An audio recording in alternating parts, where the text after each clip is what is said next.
Back during the Reverie arc, a man looking identical to Shanks met the Five Elders. However, what Western fans of One Piece missed is that Shanks and this character do not talk in the same way. To prove this, I went over every single time Shanks ever spoke in the series in the original Japanese manga just to compare it to this one scene during the Reverie. I can now very confidently say that this man is actually not Shanks but someone else. However, the original Japanese manga is not the only piece of evidence that I've used to come to this conclusion. While the video will start by analyzing the Japanese, it will also go over why Shanks is someone the Five Elders would never allow into the Holy Land, and what the real identity of this mystery character could be. The character who talked to the Gorosei during the Reverie actually only has 2 speech bubbles, yet this is more than enough to determine that something's off. When the man talks to the Gorosei, he says that he appreciates them having arranged this meeting for him. In the original Japanese, the words he uses are kansha shimasu, which is essentially Japanese for saying I appreciate it, or I'm grateful. The important point to note here, however, is that the character said shimasu, which is used only when talking formally in Japanese. This is really important, because this is a style Shanks literally never uses when he speaks in the entire story. From reading through all of the scenes where Shanks talks in the original Japanese manga, it is without exception always in informal Japanese. This is fairly fitting, as Shanks is someone who was raised by pirates and has lived his entire life as an outlaw. Yet, this makes it even more confusing why he would have switched styles when talking to the Five Elders. While one could make the argument that Shanks could have simply been trying to be respectful to the Gorosei because of their age and status, this would be very inconsistent for him. This is because even when Shanks is talking to characters like Whitebeard and Sengoku, he still uses informal Japanese. This is to an almost comical degree, as for example, when apologizing to Sengoku, Shanks says suman instead of sumimasen.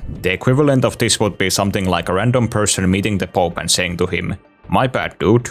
To make this very clear, formal Japanese is something Japanese people use daily, and it is a much more important part of their language than, for example, formal speech is in English. In a manga like One Piece, this dynamic between using formal and informal speech is more exaggerated, where characters usually have their own style that they stick to. Luffy, for example, is just like Shanks, where he pretty much always talks informally, while a character like Kobe would be an example of someone who always speaks formally, meaning the idea that Shanks would have on a whim started talking to the Gorosei formally when every other time he speaks it's informal is very strange. This is however just the tip of the iceberg on why the character who talked to the Gorosei is almost certainly not Shanks. While Shanks all of a sudden talking formally to the Five Elders is odd, what's far more odd is that the Elders were willing to talk to him in the first place. Based on things we know from the story, Shanks should be someone they absolutely would not trust or like. In this next part of the video, we'll go over why Shanks by all logic should be someone the Celestial Dragons would despise and would never allow into the Holy Land. The first thing we need to establish is that Shanks himself is all but confirmed to be a descendant of the Celestial Dragons. In One Piece film Red, when the Gorosei received news that Shanks' supposed daughter is causing problems, they bring up the idea that she could be a member of the Figarland family. This heavily implies that the Gorosei themselves believe that Shanks is a member of the Figarland family of Celestial Dragons. While One Piece movies are generally not canon, Eiichiro Oda has a history of revealing canon material in said movies. For example, Aokichi's canon visual design after his fight with Akainu was revealed in One Piece film C long before it was ever shown in the manga.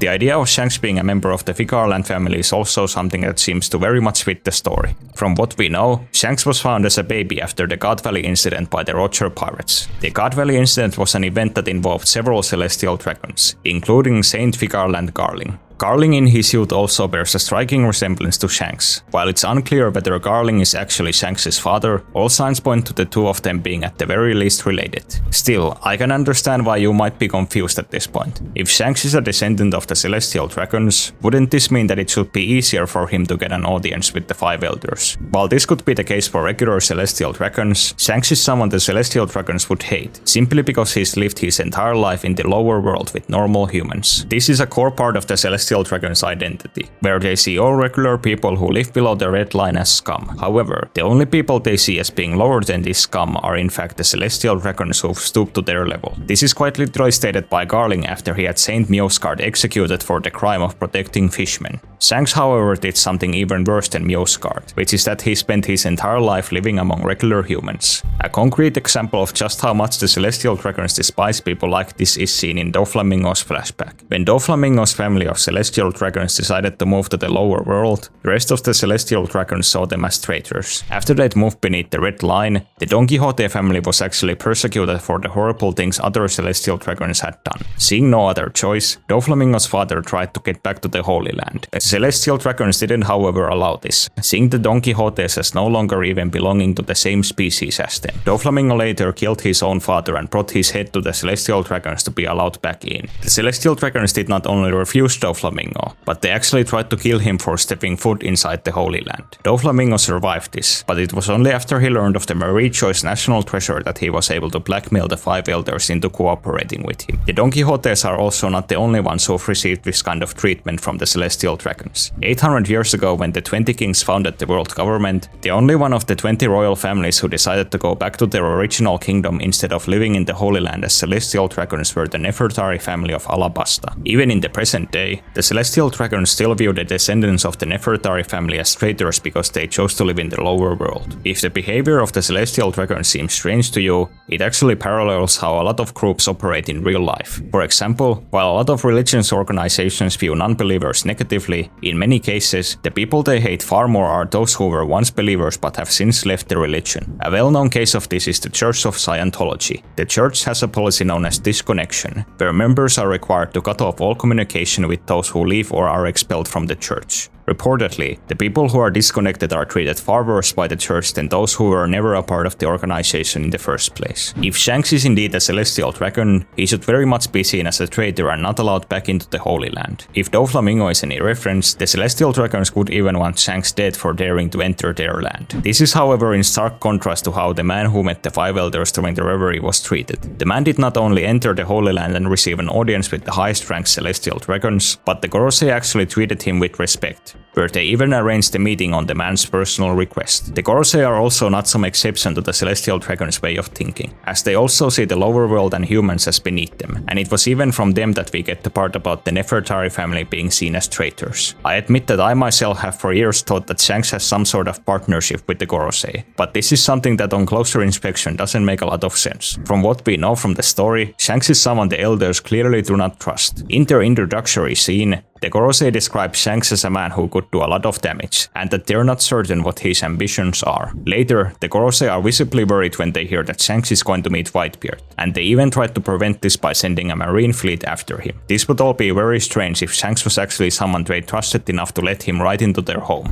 To summarize all the evidence, the man who met the Gorosei speaks in a style Shanks has literally not once used in the entire story. Shanks is also very likely a celestial dragon, meaning that the other celestial dragons would see him as a traitor for living among normal humans and would not allow him into the Holy Land, let alone to talk to the five elders. The Gorosei themselves also have a history of not trusting Shanks, making the idea of them suddenly meeting him very bizarre. In light of all of this, it genuinely makes very little sense for this character to be Shanks, even though they look exactly the same.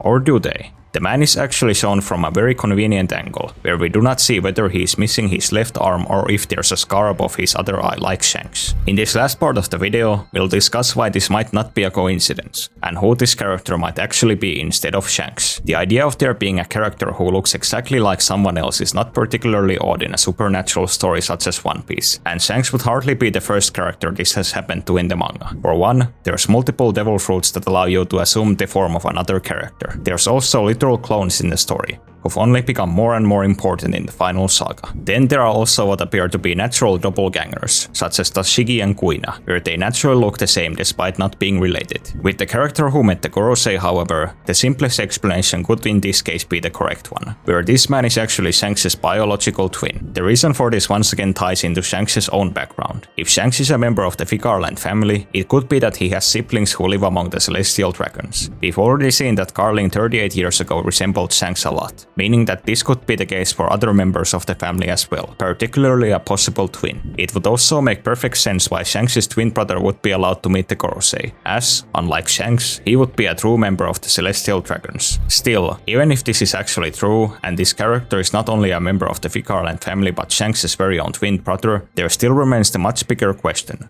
Who is this man? He is clearly someone very important, as the 5 elders were willing to have a meeting with him in the middle of the Reverie. Saint Venus Chiro also says that he came from far away to meet them, meaning that he probably isn't usually in the Holy Land. It's actually possible that this figure is someone who we've heard about and seen years before in the One Piece story without even realizing it, and that he'll be one of the major players in the final saga. While I was originally planning on discussing these things in this video, I had to stop, as the script simply got way too long. However, I plan on making my next video be a continuation of this topic, and about Shanks possibly fighting his brother this year in the manga. If the video is already uploaded by the time you're viewing this, you can click right here to watch it. If not, maybe subscribe and wait a few days. It shouldn't take me that long before publishing it. Anyway, thanks for watching this video to the end.